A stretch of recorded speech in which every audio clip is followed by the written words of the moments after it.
सोलापूर शहर भाजप अल्पसंख्याक विभागाचे शहराध्यक्ष झाकीरबाई सगरी यांच्या नेतृत्वाखाली RSSच्या शताब्दीपूर्वी वर्ष व विजयादशमी निमित्त काढण्यात आलेल्या पथसंचलनाचे गुरुवारी सकाळी कन्या चौकात पुष्पवृष्टी करून स्वागत करण्यात आले।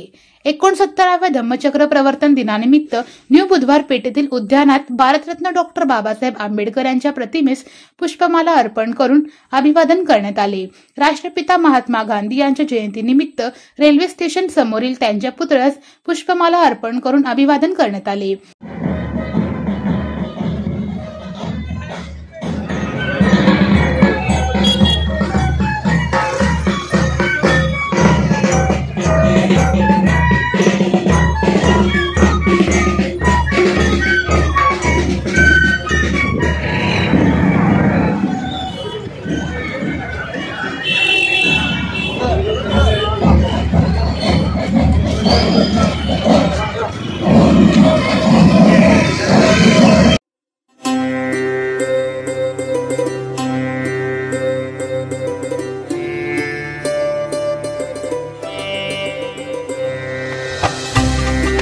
या प्रसंगी सेक्रेटरी सज्जाद रजबरे, सक्रिय सदस्य जुनेद तांबोळी, शाहरुख मनियार, शकील शेख जब्बार, रामपुरे, आदम शेख, ताजुद्दीन बानकरी, वहाब बानकरी, सैफन उंडेकरी, युसुफ इनामदार आदी मान्यवर पदाधिकारी यांच्यासह सोलापूर शहर भाजप अल्पसंख्याक विभागाचे कार्यकर्ते बहुसंख्येने उपस्थित होते।